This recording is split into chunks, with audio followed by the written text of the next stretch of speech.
नमस्कार दोस्तों, स्वागत है आपका एवन जीके स्टडीज़ में। आज की वीडियो में लेकर आए हैं हिंदी के ऐसे प्रश्नोत्तर जो आपके आने वाले परीक्षा के लिए बहुत ही उपयोगी होगी। अगर आप किसी भी परीक्षा की तैयारी कर रहे हैं तो ये वीडियो आपकी सहायता करेगी, इसलिए वीडियो को आप लोग पूरा देखिएगा। इनमें से कितने क्वेश्चन के आंसर दे पा रहे हैं कमेंट बॉक्स में अपना स्कोर ज़रूर बताइएगा, और चैनल पे नए हैं तो चैनल को भी सब्सक्राइब ज़रूर कर लीजिए। तो चलिए शुरू करते हैं। आज का आपका पहला सवाल है, माखनलाल चतुर्वेदी को उनकी किस रचना पर साहित्य अकादमी पुरस्कार मिला है? आपके ऑप्शन से ए साहित्य देवता, बी हिम तरंगिणी, सी युग चरण, डी समर्पण। माखनलाल चतुर्वेदी को किस रचना पर साहित्य अकादमी पुरस्कार मिला है? सही जवाब है ऑप्शन बी हिम तरंगिणी।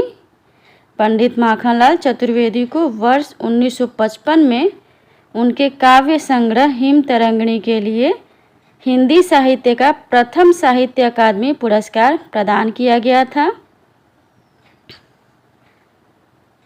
अगला सवाल है, दामिनी दमक रही घनमाही, खलकै प्रति जया थिर नाही। इन पंक्तियों में कौन सा छंद है?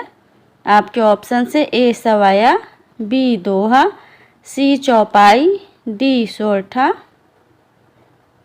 बताइए। सही जवाब ऑप्शन सी चौपाई। प्रस्तुत पंक्ति में चौपाई छंद है। चौपाई एक मात्रिक सम छंद है जिसके प्रत्येक चरण में 16 मात्राएं होती हैं। अगला सवाल, प्रतीप अलंकार इनमें से किससे संबंधित है? प्रतीप अलंकार इनमें से किससे संबंधित है? आपके ऑप्शन से ए यमक, बी रूपक, सी उपमा, डी श्लेष। सही जवाब ऑप्शन सी उपमा। प्रतीप अलंकार उपमा से संबंधित है। प्रतीप का अर्थ होता है उल्टा या विपरीत, यह उपमा अलंकार के विपरीत होता है। अगला सवाल, वीर रस का स्थायी भाव क्या है? वीर रस का स्थायी भाव क्या है? आपके ऑप्शन से ए शोक, बी भय, सी उत्साह, डी निर्वेद। सही जवाब ऑप्शन सी उत्साह। वीर रस का स्थायी भाव उत्साह होता है, याद रखिएगा।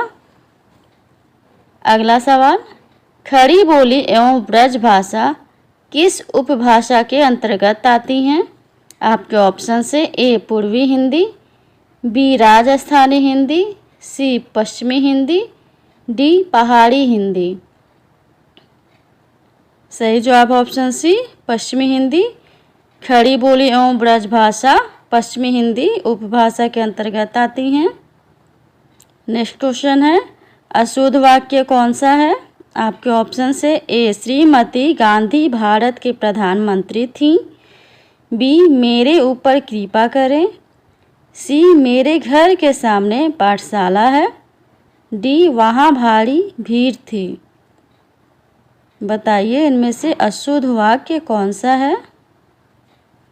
सही जवाब ऑप्शन बी मेरे ऊपर कृपा करें। यहाँ मेरे ऊपर की जगह मुझ पर होगा। शुद्ध वाक्य होगा मुझ पर कृपा करें। आगे बढ़ते हैं। अगला सवाल है, जो सेवा करे सो मेवा पावे।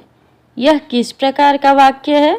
आपके ऑप्शन से ए विधानवाचक वाक्य, बी प्रश्नवाचक वाक्य, सी निषेधवाचक वाक्य, डी संकेतवाचक वाक्य। सही जवाब ऑप्शन डी संकेतवाचक वाक्य।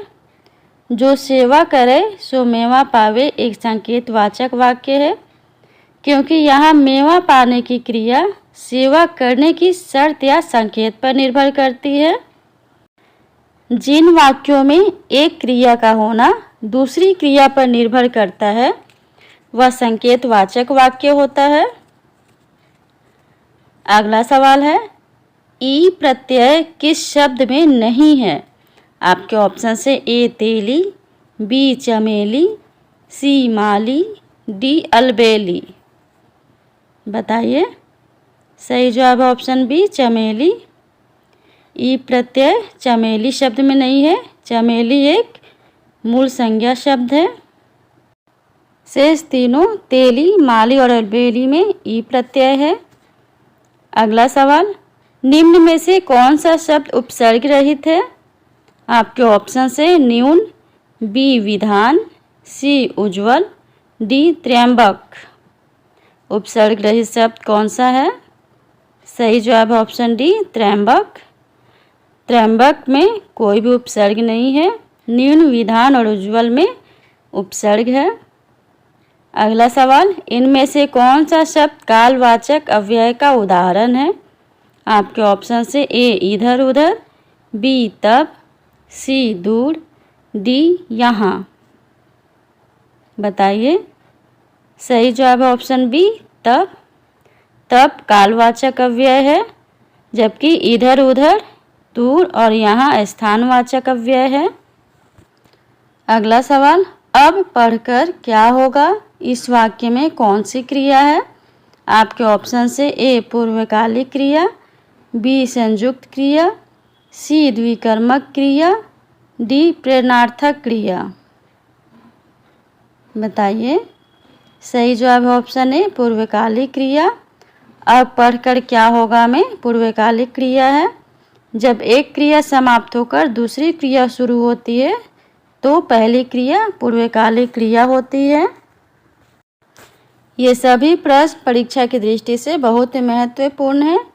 परीक्षा में कई बार पूछे जा चुके हैं, इसलिए वीडियो को पूरा देखिए। नेक्स्ट क्वेश्चन है, हजारों लोगों ने उसे देखा। वाक्य में विशेषण है। आपके ऑप्शन से ए देखा, बी लोगों, सी हजारों, डी उसे। बताइए। सही जवाब है ऑप्शन सी हजारों। हजारों लोगों ने उसे देखा। वाक्य में हजारों शब्द अनिश्चित संख्यावाचक विशेषण है। अगला सवाल, सेवा सत्कार से आदर बढ़ता है। इस वाक्य में कौन सा कारक है? आपके ऑप्शन से ए कर्म, बी करण, सी अधिकरण, डी आपादान। बताइए। सही जवाब है ऑप्शन बी करण। सेवा सत्कार से आदर बढ़ता है। वाक्य में करण कारक है। यहाँ सेवा सत्कार वह माध्यम या साधन है जिसके द्वारा आदर बढ़ने की क्रिया हो रही है। आगे बढ़ते हैं। नेक्स्ट क्वेश्चन है, निम्नलिखित में से कौन सा शब्द दोनों वचनों में समान रहता है? आपके ऑप्शन से ए कथा, बी सरसों, सी लता, डी कुटी। कौन सा शब्द दोनों वचनों में समान है? सही जवाब है ऑप्शन बी सरसों। सरसों शब्द दोनों वचनों में समान रहता है। अगला सवाल, इनमें से अर्धविपरीत स्वर कौन सा है? आपके ऑप्शन से ए बड़ी ऊ, B A, C uh, D A. अर्धविपरीत स्वर कौन सा है? सही जवाब है ऑप्शन बी ए। ए अर्धविपरीत स्वर है। अर्धविपरीत स्वर वे स्वर होते हैं जिनके उच्चारण में मुख द्वार आधा खुलता है। अगला सवाल, च वर्ग की ध्वनियाँ किस वर्ग में आती हैं? च वर्ग की ध्वनियाँ किस वर्ग में आती हैं? आपके ऑप्शन से ए दंत्य, बी तालव्य, सी कंठ्य, डी मूर्धन्य। सही जवाब ऑप्शन बी तालव्य। च वर्ग की ध्वनियाँ तालव्य वर्ण में आती हैं। अगला सवाल, कौन सा विराम चिन्ह दो पृथक सत्ताओं अथवा दो शब्दों को जोड़ता है? आपके ऑप्शन से ए निर्देशक चिन्ह, बी योजक चिन्ह, सी विवरण चिन्ह या डी अवतरण चिन्ह। सही जवाब है ऑप्शन बी योजक चिन्ह। योजक चिन्ह दो पृथक सत्ताओं या दो शब्दों को जोड़ता है। अगला सवाल है, कौन सा शब्द वर्तनी की दृष्टि से शुद्ध है? बताइए। प्रतिनिधि का कौन सा शब्द वर्तनी की दृष्टि से शुद्ध है? सही जवाब ऑप्शन सी प्रतिनिधि। ध्यान दीजिएगा, प्रतिनिधि में तीनों छोटी ई की मात्रा है। अगला सवाल, ध्यान मग्न में कौन सा समास है? आपके ऑप्शन से ए अव्ययी भाव, बी कर्मधारय, सी तत्पुरुष, डी बहुव्रीहि। ध्यान मग्न में कौन सा समास है? सही जवाब ऑप्शन सी तत्पुरुष।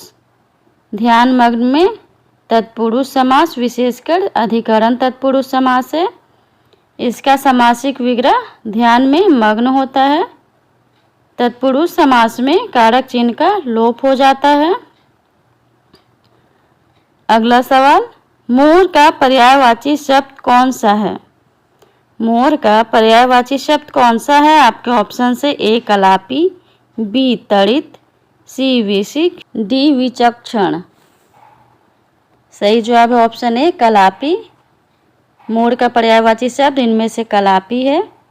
तड़ित बिजली का है, विशिक बाण या तीर का, और विचक्षण बुद्धिमान या कुशल का पर्यायवाची शब्द है।